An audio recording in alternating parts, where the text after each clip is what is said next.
बच्चों, आज इस लेक्चर में हम लोग बात करेंगे साउंड वेव के बारे में। अभी इसके पहले हमने स्ट्रिंग वेव को देखा था, जहाँ पे वेव जो थी वो एक स्ट्रिंग के ऊपर में, एक रस्सी के ऊपर में ट्रेवल कर रही थी। लेकिन आज हम लोग बात करेंगे साउंड वेव। तो बच्चों, ऐसा है कि ये थोड़ा उससे डिफ़िकल्ट है। डिफ़िकल्ट क्यों है? क्योंकि स्ट्रिंग वेव को आप अपने आईज से देख सकते हो, उस वेव को विजुअलाइज कर सकते हो, लेकिन साउंड वेव को आप देख नहीं सकते। साउंड वेव को आप सुन सकते हो, समझ गए? और सीधी सी बात है, जो चीज़ दिखती है वो ज़्यादा आसान होता है उसके बारे में समझना या उसके बारे में कुछ सीखना एज कम्पेयर टू सुनने वाले को लेके।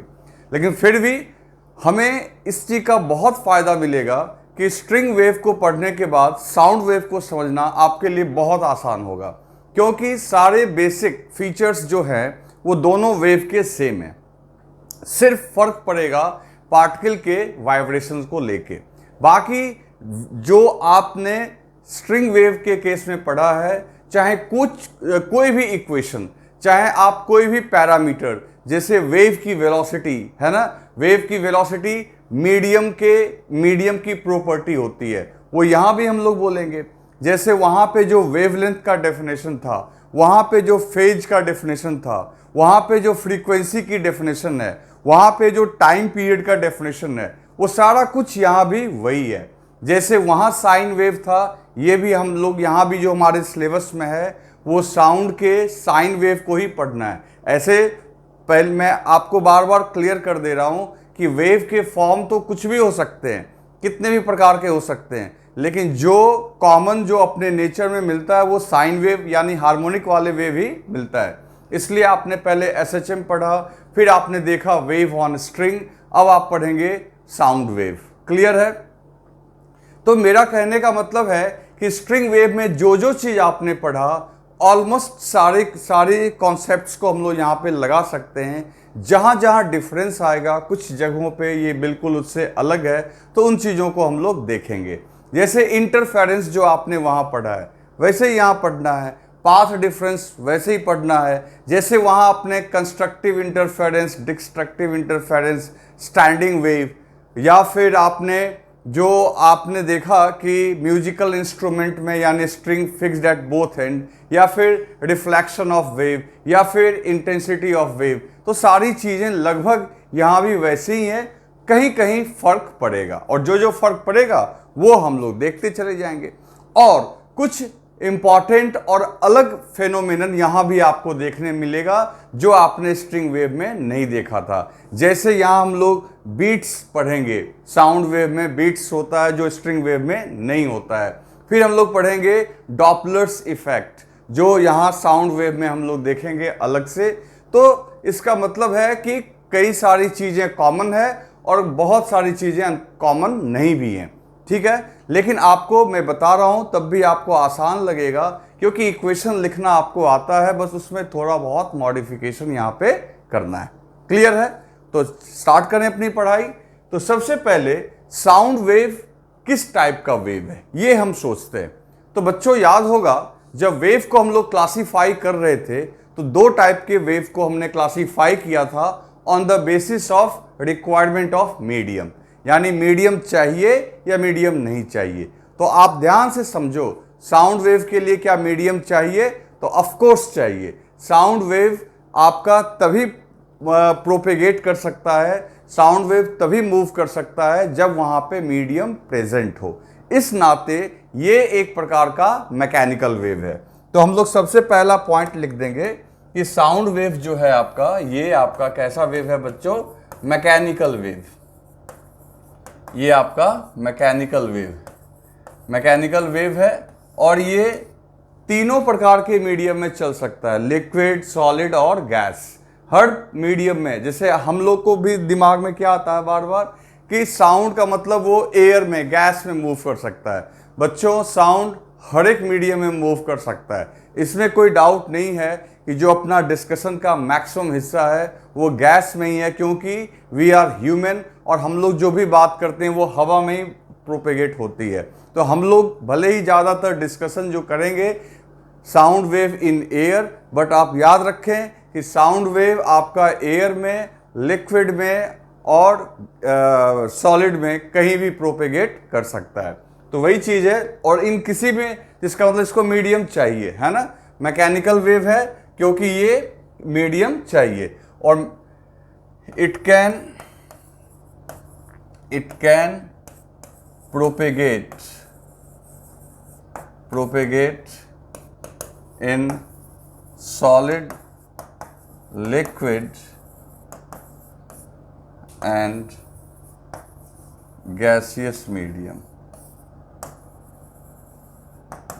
ठीक है, तो ये सॉलिड, लिक्विड, ये सब चीजें हमने पहले लिख रखी है। जब आपको वेव का जो आपको मैंने इंट्रोडक्शन दिया था स्टार्टिंग में, वहां पे मैंने आपको ऑलरेडी लिखवा दिया है, बस आपको याद दिला रहा हूं कि एक मैकेनिकल वेव है जिसमें मीडियम चाहिए होता है। उससे भी ज़्यादा एक और हमने डिवीजन किया था वेव का on the basis of direction of vibration of particle during the propagation of wave. जब वेव प्रोपेगेट करती है बच्चों, तो उस दौरान पार्टिकल का वाइब्रेशन का डायरेक्शन क्या होता है। जैसे याद करो, स्ट्रिंग वेव के केस में अगर वेव एक्स एक्सिस के लॉन्ग मूव करती थी, यानी रस्सी के लॉन्ग, तो पार्टिकल्स का डिस्प्लेसमेंट होता था वाई के लॉन्ग, यानी वेव के मूवमेंट के परपेंडिकुलर, है ना। वेव अगर एक्स के लॉन्ग जा रही है तो पार्टिकल कैसे वाइब्रेट कर रहे थे, वाई के लॉन्ग। तो ऐसे वेव को बच्चों हम लोग ट्रांसवर्स वेव बोलते थे, जो वेव ऑन स्ट्रिंग था जिसका एग्जाम्पल। लेकिन साउंड के केस में जब ये एयर में या फिर लिक्विड में मूव करता है या फिर सॉलिड में भी, तो ये लॉन्गिट्यूडनल फॉर्म में मूव करता है। लॉन्गिट्यूडनल कहने का मतलब है कि यहां भी पार्टिकल डिस्प्लेस करेंगे, लेकिन जो पार्टिकल का डिस्प्लेसमेंट होगा बच्चों, वो जो होगा along the direction of wave, है ना। वो वेव के मोशन के डायरेक्शन के अलोंग होगा। मतलब कि अगर वेव एक्स एक्सिस के लॉन्ग चल रही है तो पार्टिकल ऑसिलेट करेंगे एक्स एक्सिस के लॉन्ग ही। ठीक है, ऑसिलेट करेंगे मतलब आगे जाएंगे फिर पीछे आएंगे, आगे जाएंगे फिर पीछे आएंगे। इस तरीके से ऑसिलेशन जो होगी, यानी पार्टिकल का जो एसएचएम होगा, वो वेव के डायरेक्शन के अलोंग। समझ गए, मतलब वेव के डिस्टरबेंस के प्रोपेगेशन और पार्टिकल की वेलोसिटी का डायरेक्शन क्या होगा, सेम। मतलब सेम कहने का मतलब पैरेलल या एंटी पैरेलल, आगे जाएगा या पीछे जाएगा, लेकिन जाएगा एक्स एक्सिस के लॉन्ग ही। तो ऐसे वेव को हम लोग लॉन्गिट्यूडनल वेव बोलते हैं। तो इस तरीके से आपका साउंड वेव जो है लॉन्गिट्यूडिनल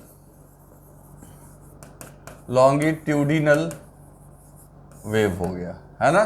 तो लॉन्गिट्यूडिनल वेव का मतलब क्या हो गया कि पार्टिकल्स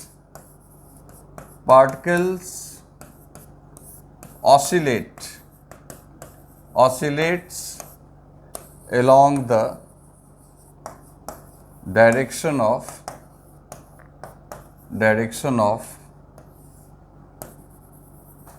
motion of wave। ठीक है, चलो, तो ये चीजें तो हमने पहले से पढ़ रखी है। लेकिन अब हम देखते हैं कि आखिर साउंड वेव मूव कैसे करता है। तो मैं इसके लिए आपको बहुत सारे एनिमेशंस दिखाऊंगा, क्योंकि अब बोर्ड पे डायग्राम के बजाय मैंने यहाँ पे बहुत सारा आपको एक्चुअल मोशन आपको मैं दिखाऊंगा एनिमेशन के थ्रू, जिससे कि आपको साउंड वेव की अंडरस्टैंडिंग अच्छी हो जाएगी। क्लियर है? तो चलो इसको पहले लिखो। तो बच्चों, अब हम लोग बात करते हैं प्रोपेगेशन ऑफ साउंड वेव। आखिर साउंड वेव कैसे प्रोड्यूस होता है और कैसे प्रोपेगेट करता है। देखो, एक सिंपल कॉन्सेप्ट है। जैसे मान लो कि अगर हम लोग कुछ बोलते हैं या कोई स्पीकर है, तो वो आवाज दूसरे तक कैसे पहुंचती है, इस बारे में हम लोग सोचते हैं।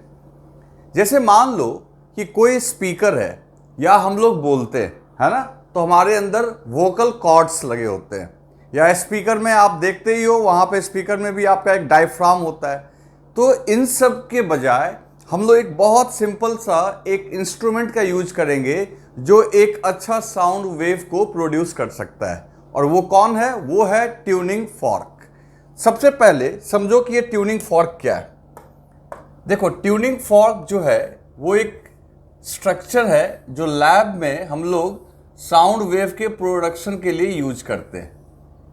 इसमें इस तरीके से दो प्रॉन्ग्स होते हैं, है ना, इस तरीके से हैंड्स जैसे, फॉर्क जैसा होता है ये, तो इन दोनों को हम लोग बोलते हैं प्रॉन्ग्स।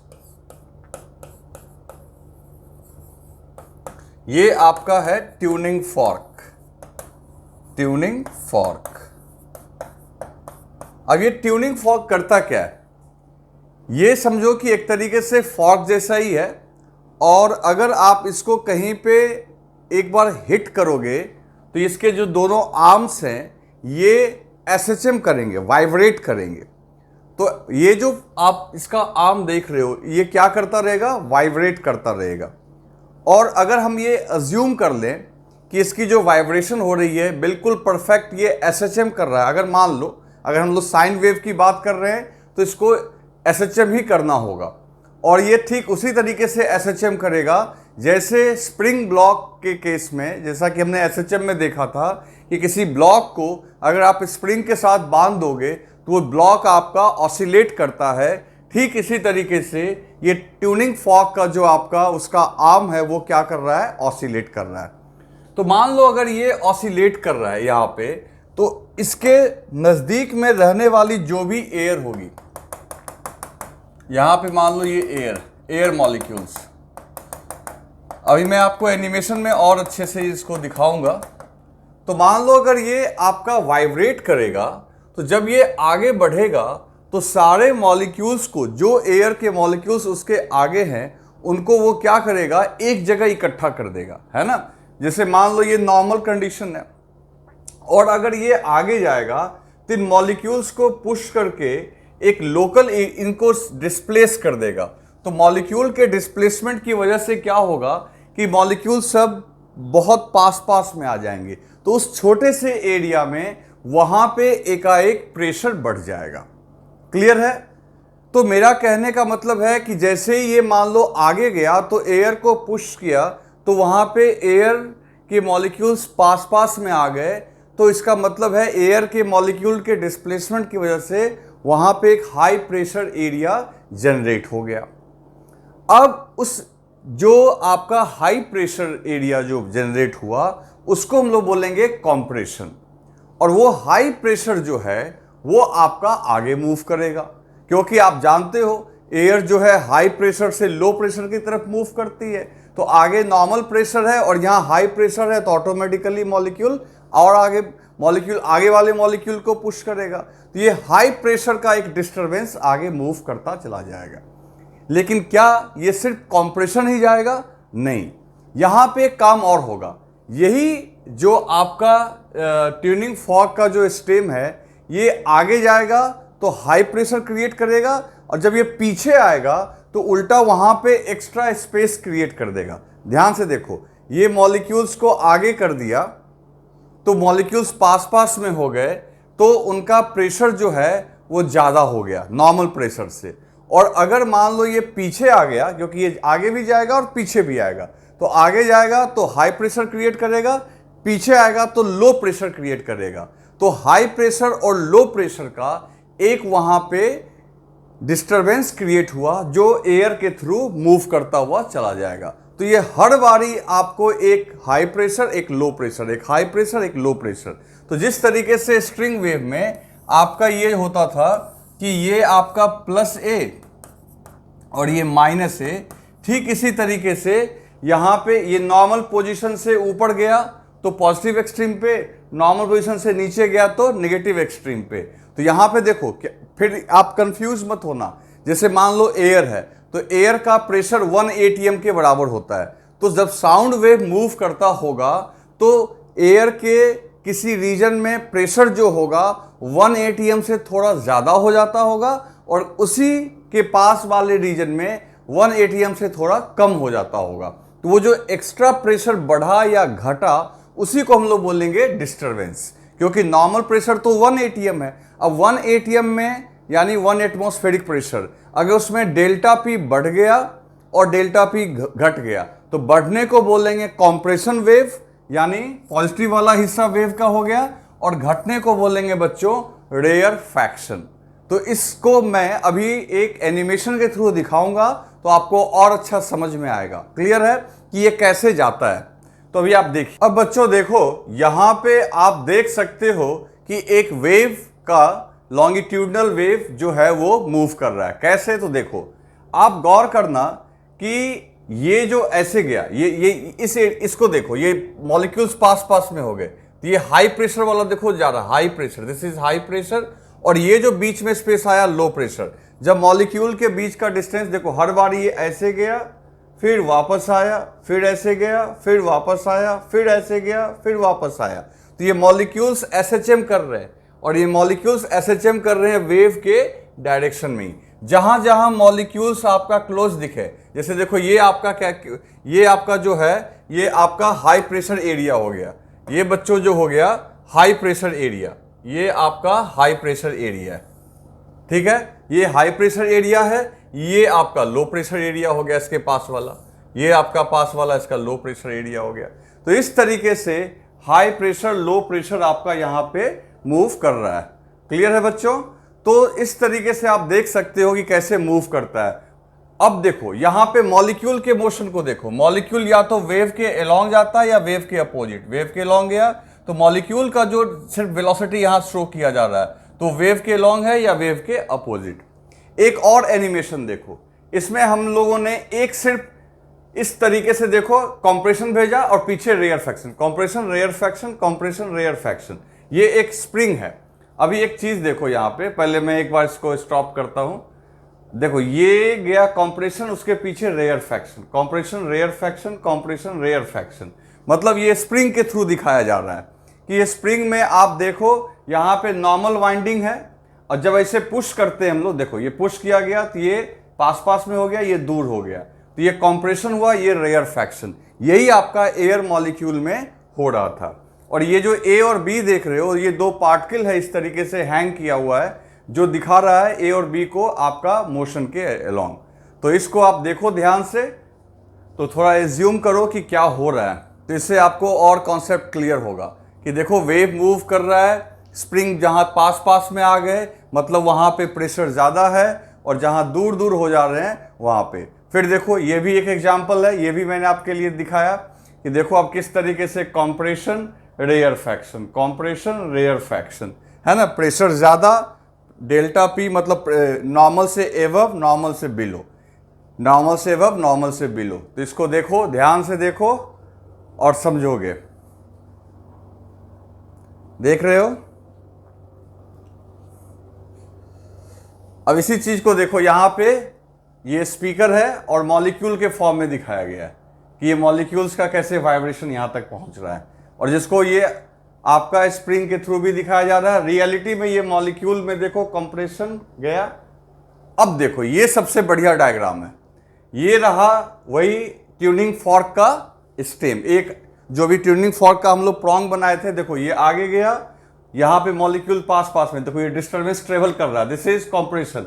और ये पीछे, उसके पीछे जो जा रहा है ये लो प्रेशर एरिया, मॉलिक्यूल दूर दूर में है तो लो प्रेशर। तो देखो कंप्रेशन गया, कंप्रेशन जो एरो लगा हुआ है ये सब कंप्रेशन है, और उसके पीछे जो है ये दिस इज रेयर फ्रैक्शन।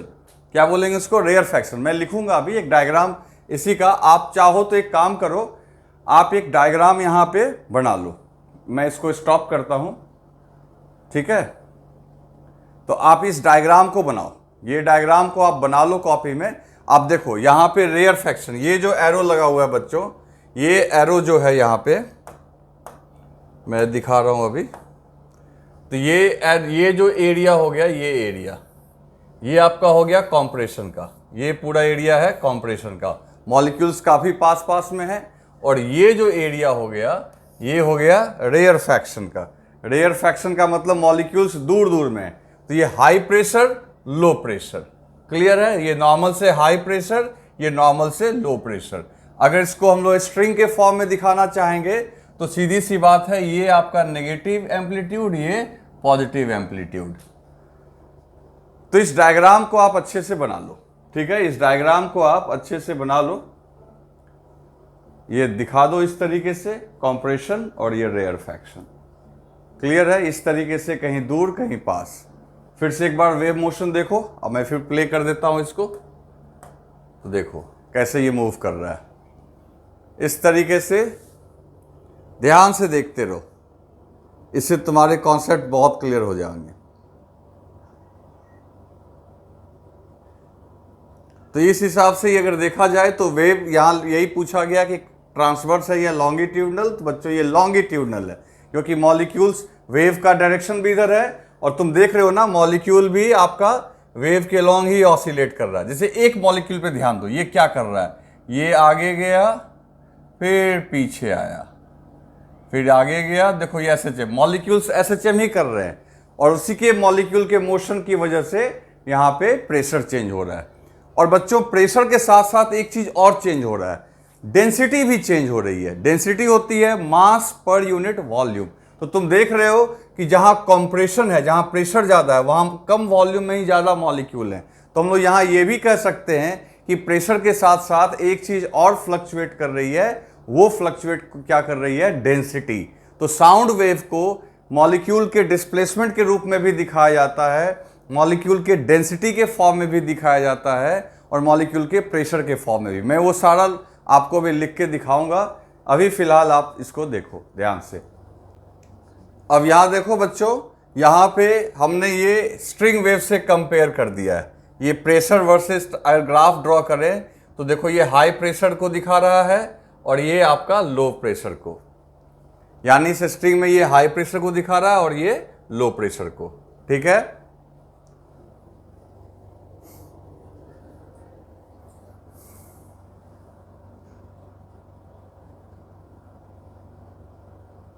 अब बच्चों यहां पे देखो हमने लिख दिया है कि during propagation of sound wave in air the molecule of medium oscillates along the direction of motion of wave. ठीक है, तो कहने का मतलब है होगा क्या, ट्यूनिंग फॉर्क या कोई भी सोर्स आपका ऑसिलेट करेगा। अगर वो एसएचएम कर रहा है तो मॉलिक्यूल्स भी एसएचएम करेंगे, और डेफिनेटली मॉलिक्यूल के मूव करने की वजह से एयर के लोकल एरिया में आपका प्रेशर और डेंसिटी एयर की दोनों चेंज करेगी। यानी हम लोग चाहें तो मॉलिक्यूल के डिस्प्लेसमेंट के रूप में देखें कि मॉलिक्यूल आगे गया, आगे आगे आगे पुश करता हुआ, या तो मॉलिक्यूल आपस में कोलाइड कर रहा है। सीधी सी बात है, मॉलिक्यूल आगे, जिस मॉलिक्यूल को आपने आगे पुश किया उसने अगले को पुश किया, उसने अगले को पुश किया। या तो आप डिस्प्लेसमेंट के फॉर्म में पढ़ लीजिए, या फिर आप ऐसे देखिए कि मॉलिक्यूल के पास आने से हाई प्रेशर एरिया बना, फिर लो प्रेशर बना। तो आप यूँ ये भी बोल सकते हैं कि या तो मॉलिक्यूल के मोशन के रूप में साउंड चल रहा है या प्रेशर के वेरिएशन के रूप में। हालांकि ये दोनों चीज़ अलग नहीं है, मॉलिक्यूल के मोशन की वजह से ही प्रेशर में चेंजेस आ रहे हैं। ठीक है, तो वही हमने लिखा, due to motion of molecule pressure and density of medium will also change during propagation of sound wave has during propagation sound wave has two portion. Wave का दो पोर्शन होगा, एक कॉम्प्रेशन और एक रेयर फैक्शन। कॉम्प्रेशन बोलेंगे high pressure area को और rare faction बोलेंगे लो प्रेशर एरिया को। तुम एक बात सोच रहे होगे कि बार बार हम लोग प्रेशर वाले बात पे ही क्यों आ जा रहे हैं, है ना? क्योंकि अगर हमको ये पता लग रहा है कि साउंड वेव के दौरान मॉलिक्यूल का डिस्प्लेसमेंट हो रहा है और साथ ही साथ प्रेशर चेंज हो रहा है, तो आप ये भी सोच सकते हो कि हम लोग डिस्प्लेसमेंट के रूप में ही क्यों नहीं पढ़ाई करें, क्यों प्रेशर को बीच में बार बार ला रहे हैं। तो बच्चों देखो, इसके पीछे एक लॉजिक है। देखो साउंड में हालांकि दोनों चीज हो रहा है, दोनों क्या, तीनों, डेंसिटी को इंक्लूड कर लोगे तो तीनों चीज बदल रही है। मतलब कि डिस्प्लेसमेंट तो हो ही रहा है मॉलिक्यूल्स का, प्रेशर भी बदल रहा है और डेंसिटी भी बदल रही है। लेकिन एक्सपेरिमेंट हम लोगों को करना है, हम लोग मतलब वी आर ह्यूमन, और हम लोगों का जो ईयर है, हम लोगों का जो कान है, ये इसी को चीज़ों को देखना है। तो स्ट्रिंग के केस में तो अपने को रस्सी में दिखना था डिस्प्लेसमेंट। अब यहाँ एयर का मॉलिक्यूल तुमको दिखेगा नहीं, तो एयर का मॉलिक्यूल दिखेगा नहीं तो उसके डिस्प्लेसमेंट को तुम देख नहीं पाओगे। तुम बस क्या फील कर पाओगे, उस प्रेशर को फील कर पाओगे जो आपके ईयर ड्रम पे फील होगा। तो बच्चों साउंड के केस में यही समझो, इस बात को समझो, बहुत लोग इसको नहीं बताते हैं, लेकिन साउंड के केस में प्रेशर के फॉर्म में ही ज़्यादातर डिस्कशन हम लोग इसलिए करते हैं क्योंकि हम लोग जो सेंस कर पाते हैं, हम लोग जो साउंड को फील कर पाते हैं वो अपने ईयर के थ्रू, और हम लोगों का जो ईयर ड्रम है वो प्रेशर के लिए सेंसिटिव है। तो इसलिए बच्चों यहाँ पे डिस्प्लेसमेंट की बात तो जरूर हो रही है, लेकिन हमारा जो पूरा डिस्कशन है आगे का वो किसके फॉर्म में होगा, प्रेशर के फॉर्म में ही। तो इसलिए बार बार मैं आपको प्लस एम्पलीट्यूड या माइनस एम्पलीट्यूड के बजाय, डिस्प्लेसमेंट के एम्पलीट्यूड के बजाय प्रेशर के एम्पलीट्यूड की बात कर रहा हूं कि हाई प्रेशर वाला एरिया को यानी प्लस एम्पलीट्यूड को अगर कंपेयर करें तो कंप्रेशन बोलते हैं, और लो एम्पलीट्यूड यानी कि लो नहीं बल्कि नेगेटिव रिवर्स डायरेक्शन वाले को रेयरफैक्शन बोलते हैं। तो इसको आप राइट डाउन कर लो। अब बच्चों यहां पे हम लोग देखते हैं कि साउंड वेव को किस फॉर्म में लिख सकते हैं। तो मान लो अगर हमारा सोर्स कहने का मतलब मान लो कोई स्पीकर है या अपना वोकल कॉर्ड, या यहाँ पे जो हम लोग यूज करने वाले हैं जिस सोर्स का वो है ट्यूनिंग फॉर्क। अगर ट्यूनिंग फॉर्क के जो प्रॉन्ग्स हैं वो अगर SHM कर रहे हैं तो निश्चित तौर पे एक साइन वेव ही पैदा होगा, ठीक है। तो उस केस में आप साउंड वेव को इस 3 फॉर्म में रिप्रेजेंट कर सकते हैं। अगर मॉलिक्यूल के डिस्प्लेसमेंट के फॉर्म में अगर रिप्रेजेंट करोगे तो उसको हम लोग बोलेंगे डिस्प्लेसमेंट वेव। और डिस्प्लेसमेंट वेव जिस तरीके से स्ट्रिंग वेव में पार्टिकल y के लॉन्ग ऑसिलेट कर रहा था, यहाँ x के लॉन्ग ऑसिलेट कर रहा है। तो बच्चों अब यहाँ पे हम लोग ना क्या करेंगे, हम लोग s का यूज करेंगे। s कहोगे कि s का यूज क्यों कर रहे हैं, x का कर लीजिए। बच्चे x के लॉन्ग तो हम वेव को भेज रहे हैं, तो ये इक्वेशन में x तो पार्टिकल के लोकेशन को बताएगा, है ना, कि कौन सा पार्टिकल, जैसे स्ट्रिंग में लोकेशन होती थी x और डिस्प्लेसमेंट y के लॉन्ग होता था तो यहाँ y लिखते थे।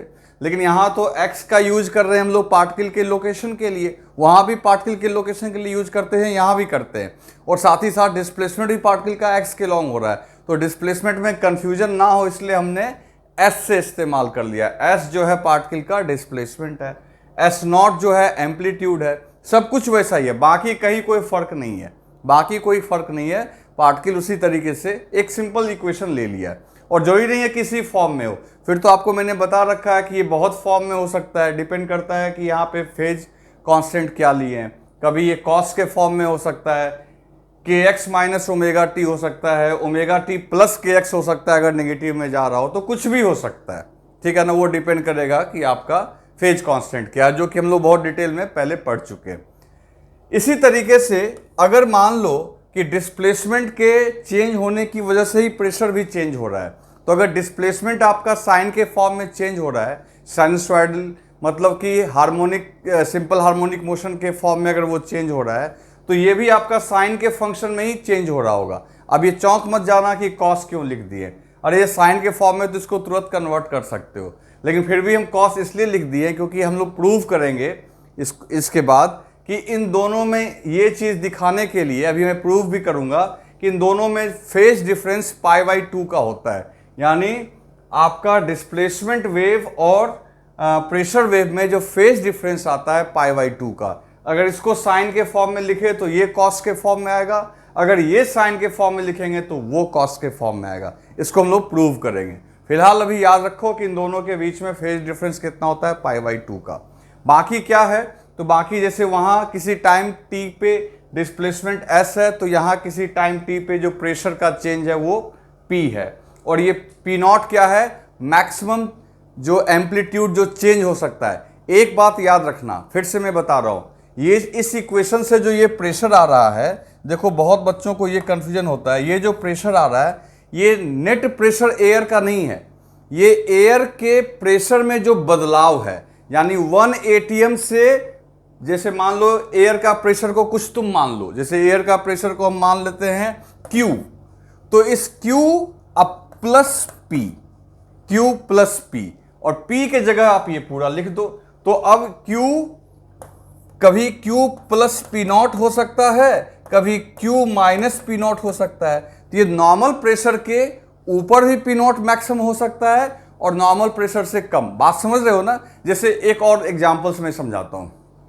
जैसे मान लो एयर का प्रेशर है 10, कोई भी यूनिट मान लो 10 न्यूटन पर मीटर स्क्वायर, ठीक है।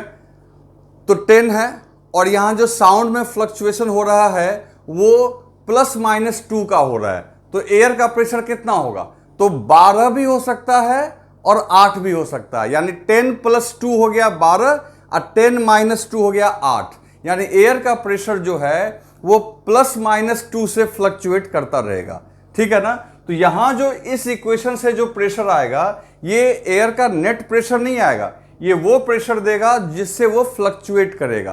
तो देखो कॉस है तो कॉस प्लस भी होगा माइनस भी होगा, आधा आधा साइकिल में प्लस होगा आधा साइकिल में माइनस, यानी प्रेशर ज्यादा भी होगा तो जो कि कंप्रेशन होगा, कम होगा तो रेयरफैक्शन। तो ये याद रखना कि ये आपको यहां से जो प्रेशर का जो इक्वेशन आ रहा है ये एयर का नेट प्रेशर नहीं है, ये चेंज इन प्रेशर है जो बदलाव आएगा।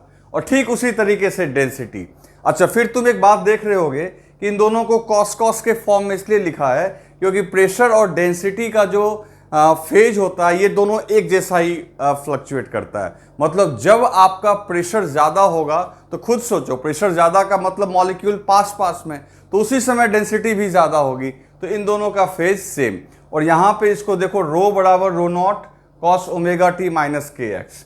अब यहां भी जो रो है ये एयर का एग्जैक्ट डेंसिटी नहीं है, ये डेंसिटी का बदलाव है। आप समझ रहे हो ना इस बात को। दूसरी बात है कि चाहे आप डिस्प्लेसमेंट वेव लिखो, चाहे प्रेशर, चाहे रो, सभी के केस में ओमेगा यानी फ्रीक्वेंसी, सबका बदलने का फ्रीक्वेंसी सेम ही होगा। के याद होगा तुमको, wave number 2 pi by lambda जो होता था वो सब सेम ही रहेगा, बस खाली फेज का फर्क रहेगा और एम्पलीट्यूड सबका अलग अलग है। ये डिस्प्लेसमेंट का एम्पलीट्यूड ये मीटर्स में है, ये प्रेशर है, ये डेंसिटी है। ठीक है, ये सब मत लिखना, ये तो मैंने समझाने के लिए लिखा है। तो बाकी आप अच्छे से लिखो, फिर मैं आगे बात करता हूं।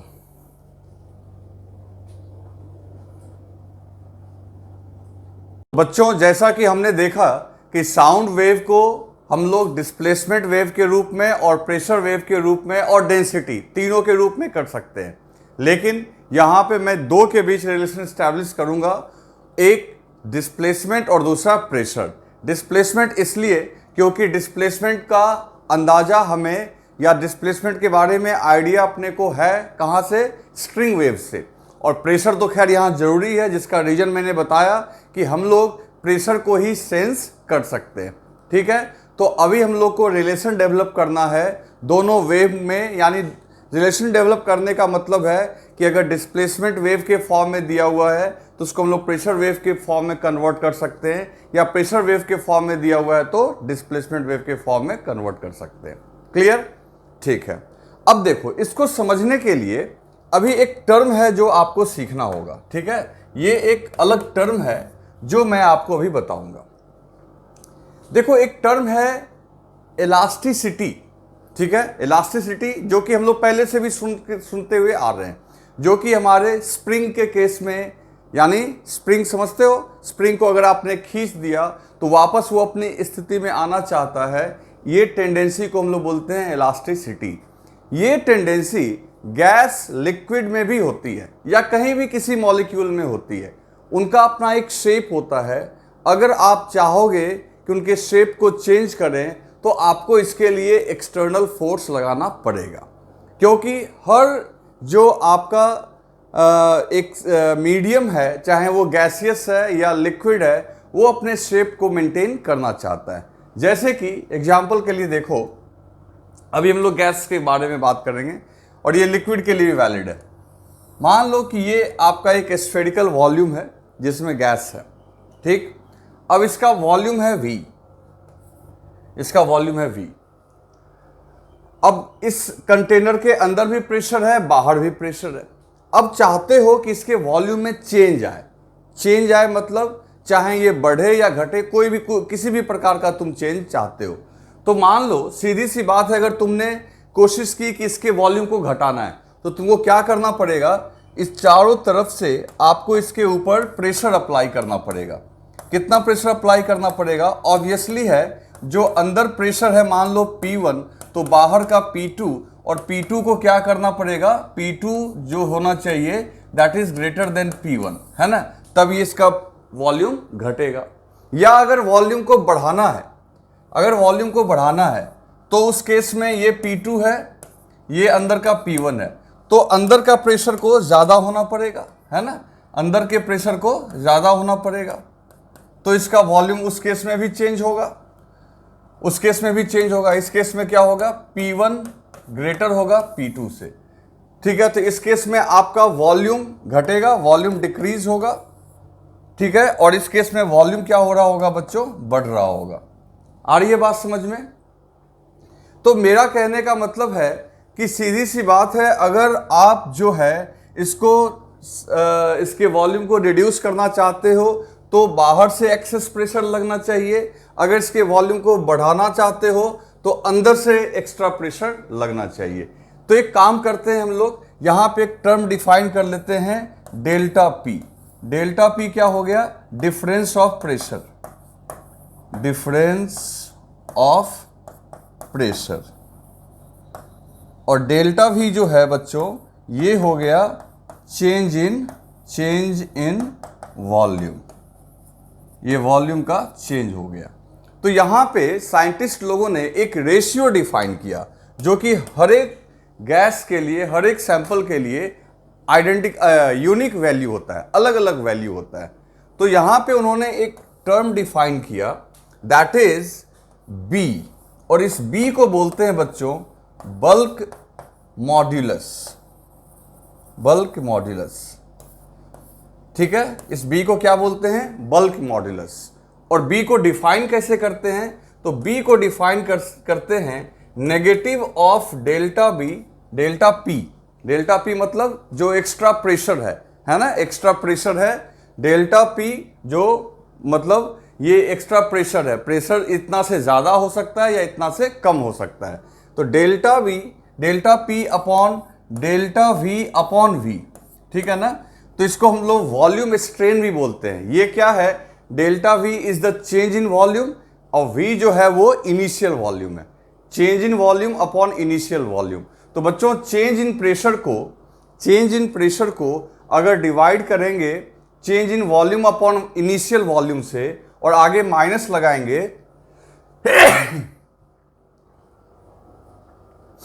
तो आगे माइनस लगाएंगे तो हमें मिल जाएगा B यानी बल्क मॉड्यूलस। अब कहोगे ये माइनस क्यों लगाया हमने? ये माइनस ये इस बात की गारंटी देता है कि ये जो B है, ठीक है, ये B क्या रहना चाहिए? पॉजिटिव। कहोगे कैसे? तो देखो, अगर प्रेशर बढ़ाओगे, एक्स्ट्रा प्रेशर बढ़ाओगे तो डेल्टा P पॉजिटिव आएगा, तो ऑटोमेटिकली उस केस में वॉल्यूम घटेगा तो डेल्टा V में आ जाएगा नेगेटिव, तो वो नेगेटिव ये नेगेटिव हो जाएगा पॉजिटिव। अगर प्रेशर घटाओगे तो डेल्टा पी नेगेटिव होगा, तो नेगेटिव नेगेटिव पॉजिटिव, या उस केस में वॉल्यूम आपका बढ़ रहा होगा।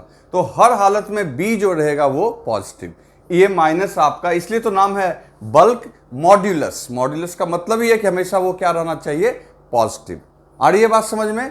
तो ये माइनस साइन आपको इंश्योर करता है कि ये बी जो है वो हर हालत में पॉजिटिव होना चाहिए। मतलब प्रेशर बढ़ा तो डेल्टा पी पॉजिटिव, तो ऑटोमेटिकली वॉल्यूम घटेगा तो यहां से माइनस आएगा जो इस माइनस को प्लस कर देगा, या प्रेशर घटाओगे तो यहां से माइनस आएगा जो इसको प्लस कर देगा, उस केस में वॉल्यूम आपका बढ़ रहा होगा। तो इसको पहले राइट डाउन करो।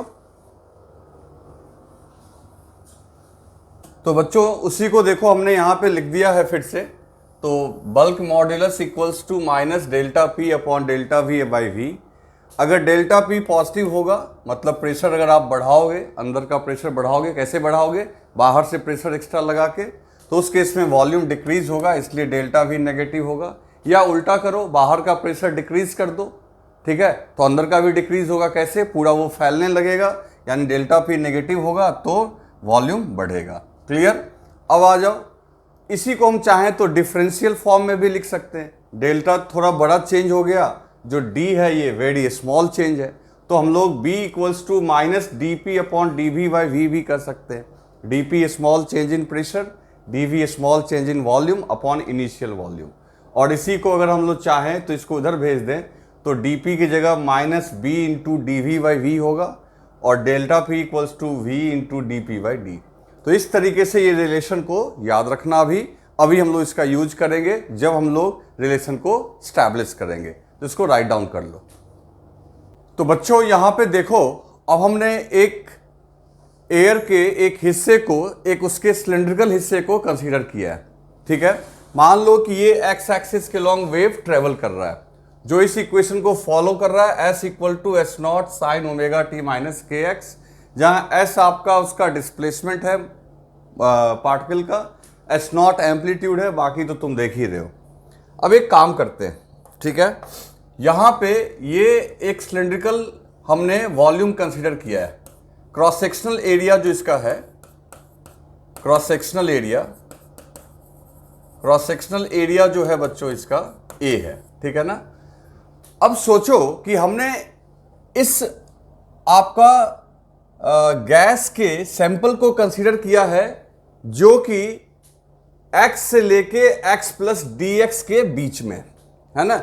मान लो इधर कहीं अपना ओरिजिन है, ओरिजिन से यहां तक वेव को आने में x डिस्टेंस लगेगा और यहां तक वेव को आने में और एक्स्ट्रा dx लगेगा।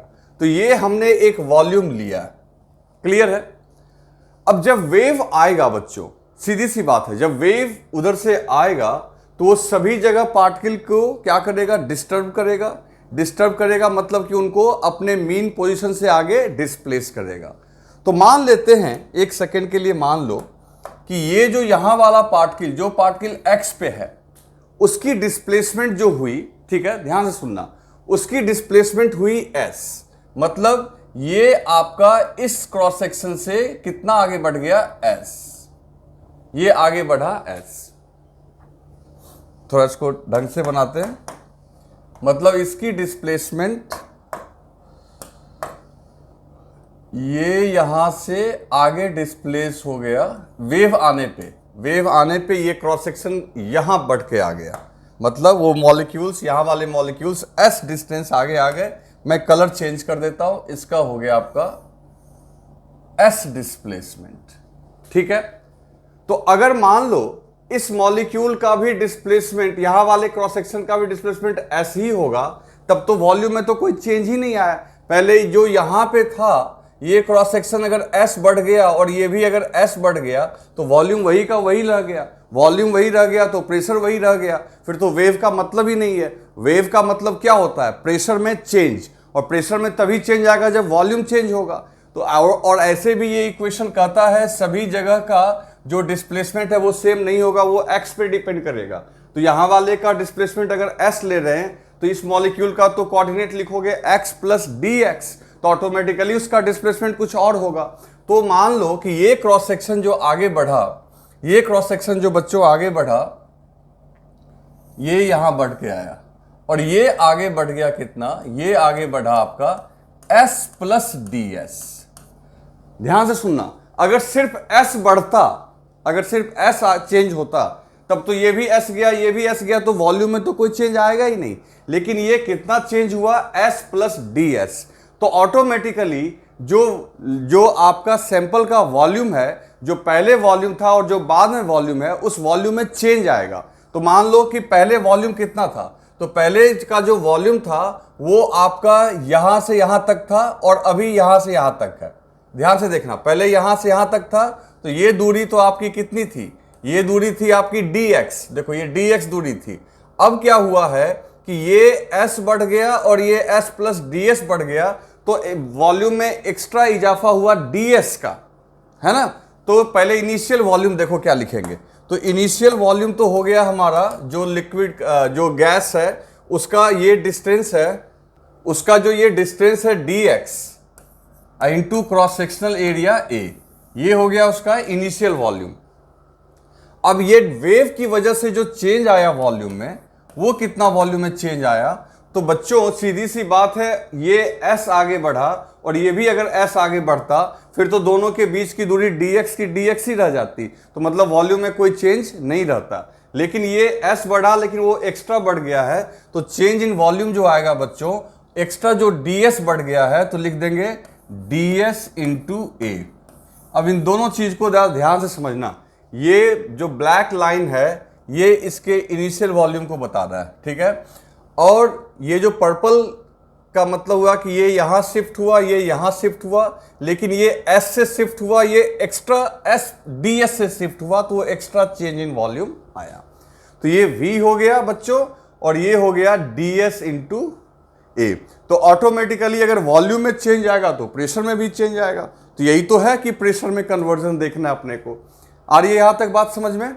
चलो अब एक काम करते हैं, अब हमारा यहां पे देखो ये है आपका delta v equals to a into D S. अब ds की वैल्यू कैसे निकालेंगे, तो बच्चों एक इस इक्वेशन को देखो, इसको दोनों तरफ टाइम के रिस्पेक्ट में नहीं, सिर्फ अगर पोजीशन के रिस्पेक्ट में डिफरेंशिएट कर दें तो देखो ये क्या देगा, ds बाई डी एक्स, और टाइम कांस्टेंट मान के चलते हैं क्योंकि उसी इंस्टेंट पे हम देख रहे हैं।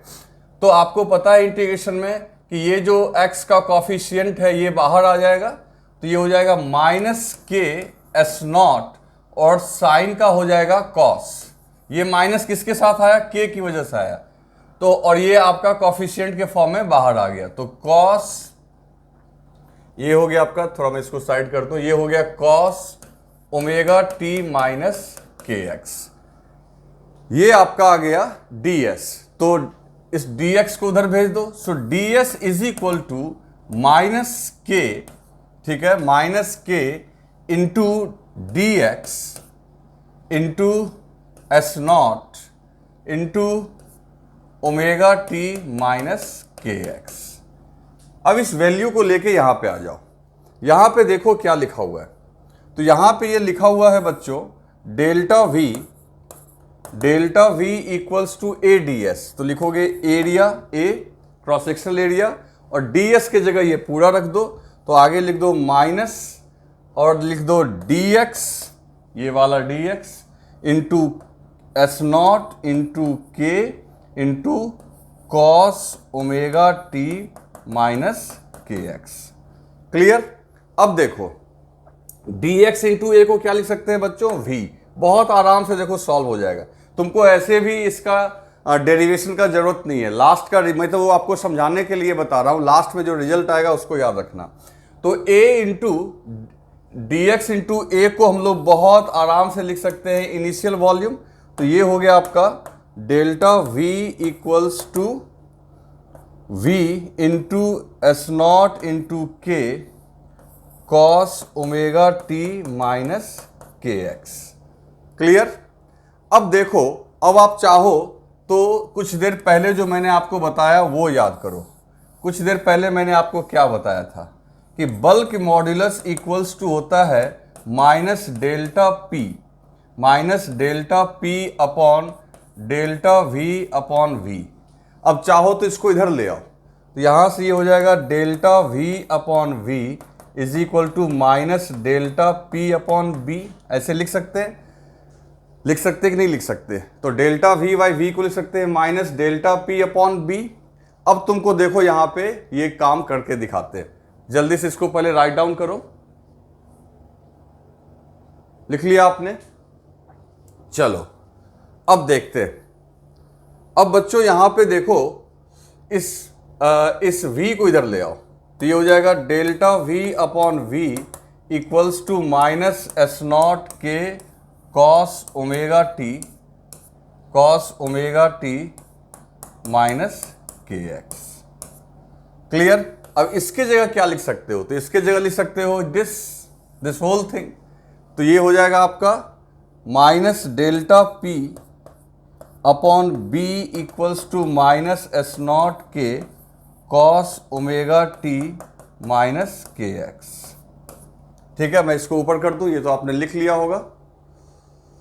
अब यहां से देखो ये माइनस माइनस प्लस हो गया, so delta P equals to हो जाएगा, देखो क्या, B K S nought cos omega T minus के एक्स। और ये जो डेल्टा पी है ये क्या है बच्चों, तो यही तो है चेंज इन प्रेशर।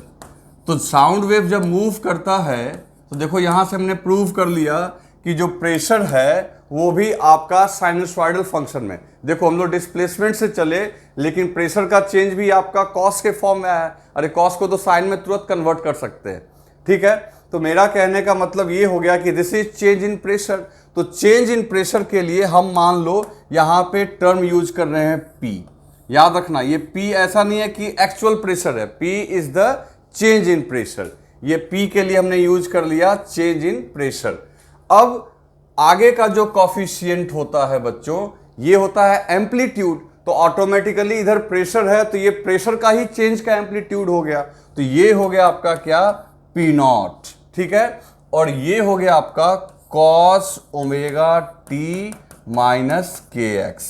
तो देखो हमने आपको यहां प्रूव कर दिया कि जो डिस्प्लेसमेंट के फॉर्म में इक्वेशन था s equals to S nought sine omega T minus के एक्स, तो हमने ये प्रूव कर लिया कि अगर डिस्प्लेसमेंट वेव को आप ऐसे रिप्रेजेंट करोगे तो प्रेशर वेव को इस तरीके से, जहां पे ये आपका डिस्प्लेसमेंट का एम्पलीट्यूड है और ये हो गया प्रेशर के वेरिएशन का एम्पलीट्यूड, और प्रेशर का वेरिएशन का एम्पलीट्यूड का फॉर्मूला क्या हो गया, बी के एस नॉट। यानी प्रेशर वेव और डिस्प्लेसमेंट वेव के एम्पलीट्यूड के बीच का रिलेशन हो गया बच्चों बी के एस नॉट। यानी ये हो गया प्रेशर वेव का एम्पलीट्यूड और ये हो गया डिस्प्लेसमेंट वेव का एम्पलीट्यूड। तो डिस्प्लेसमेंट वेव के एम्पलीट्यूड को कुछ और नहीं बल्कि बी के से मल्टीप्लाई कर दो। बी क्या है, बल्क मॉडुलस, जो आपको अच्छी तरीके से मैंने बता दिया, और के को तो तुम जानते ही हो, के क्या है आपका, तो के होता है 2 पाई बाई लैम्डा। इसके अलावे ओमेगा और फ्रीक्वेंसी इन सब में कोई चेंज नहीं करना है। तो अब आप देखो, आप डिस्प्लेसमेंट का तो अच्छे तरीके से स्ट्रिंग वेव में देख चुके हो, तो वही यहां भी डिस्प्लेसमेंट के लिए तो कुछ करना नहीं है, बस फर्क ये था कि वहां y के लॉन्ग वाइब्रेट कर रहा था और ये x के लॉन्ग वाइब्रेट कर रहा है, और उस डिस्प्लेसमेंट से देखो हम लोग प्रेशर वेव में कन्वर्ट कर लिए। कहोगे कि सर इसको भी साइन के फॉर्म में लिखिए, तो अभी लिख देते हैं हम लोग। तो साइन के फॉर्म में अगर लिखेंगे तो ऑटोमेटिकली ये हो जाएगा साइन ओमेगा टी माइनस के X plus pi by 2। Sine देखो, साइन 90 प्लस थीटा तो कॉस थीटा होता ही है। तो यहां से एक बात और गौर कर रहे हो कि डिस्प्लेसमेंट वेव और प्रेशर वेव के बीच में आपका जो फेज डिफरेंस होगा वो पाई बाई 2 का होगा। मतलब वो साइन होगा तो ये कॉस होगा, और ये अगर कॉस होगा तो वो साइन होगा। ठीक है, तो एक बात और सुन लो, जहां जहां डिस्प्लेसमेंट आपका मैक्सिमम पे होगा तो ऑटोमेटिकली वहां पे प्रेशर क्या होगा, जीरो होगा, क्योंकि साइन जब 1 होता है तो कॉस 0 होता है, जब कॉस 1 होता है तो साइन 0 होता है, या साइन -1 भी होगा तो कॉस 0 होगा, या आपका कॉस -1 होगा तो साइन 0 होगा। क्लियर है? तो ये एक फर्क है दोनों में, वो मैं भी लिख के दिखाऊंगा ग्राफ के थ्रू भी। तो पहले इसको राइट डाउन करो। तो बच्चों यहां हम लोग कह सकते हैं from above equation we can say that there will be phase difference, दोनों के बीच में फेज डिफरेंस होगा। किसके बीच में? प्रेशर वेव और डिस्प्लेसमेंट वेव में। तो देखो सीधी सी बात है, ग्राफ के थ्रू भी हम लोग देख रहे हैं, जब डिस्प्लेसमेंट के हिसाब से 0 डिस्प्लेसमेंट है तो प्रेशर उस समय मैक्सिमम है, और जब डिस्प्लेसमेंट मैक्सिमम है तो आप देख सकते हो प्रेशर 0 है। फिर जब डिस्प्लेसमेंट आपका 0 हुआ तो प्रेशर आपका मैक्सिमम हुआ, मतलब चेंज मैक्सिमम हुआ, भले ही वो चेंज पॉजिटिव में उतना से बढ़ जाए या उतना से घट जाए, है ना, ये याद रखना। जैसे मान लो P0 से बढ़ गया या P0 से घट गया, तो इस तरीके से उसके आपके मतलब 1, क्योंकि ये फर्क किसकी वजह से आ रहा है, कॉस और साइन की वजह से। कल को ऐसा दे दे आपको कि प्रेशर वेव का इक्वेशन दे दे आपको, that is P0 sign omega T minus के एक्स, तो कोई पूछेगा कि अब डिस्प्लेसमेंट का क्या इक्वेशन होगा, तो ऑटोमेटिकली इन दोनों के बीच में फेज डिफरेंस अपने को पाई बाई 2 डालना है, तो वो आपका सीधा हो जाएगा क्या, S0 cos omega T minus के एक्स। तो एक आपका अगर जो है वो साइन में होगा तो दूसरा ऑटोमेटिकली किस में हो जाएगा, कॉस में। क्लियर है? इसको राइट डाउन कर लो। कर लिया आपने? चलो, अब इस बात को हमेशा याद रखना कि जो आपका हम लोग किसको फील करेंगे, तो हम लोगों का जो मैक्सिमम डिस्कशन होगा वो प्रेशर वेव के फॉर्म में होगा, जो जैसा कि मैंने आपको बताया, क्योंकि हम लोग फील किसको कर सकते हैं, प्रेशर वेव को ही फील कर सकते हैं, डिस्प्लेसमेंट वेव को नहीं। उसको तो हम लोग देख ही नहीं सकते ना, क्योंकि एयर के मॉलिक्यूल को तो हम देख नहीं सकते। तो हम लोगों की जो फीलिंग होगी वो किससे रिलेटेड होगी, प्रेशर वेव को लेके। ठीक है? ओके।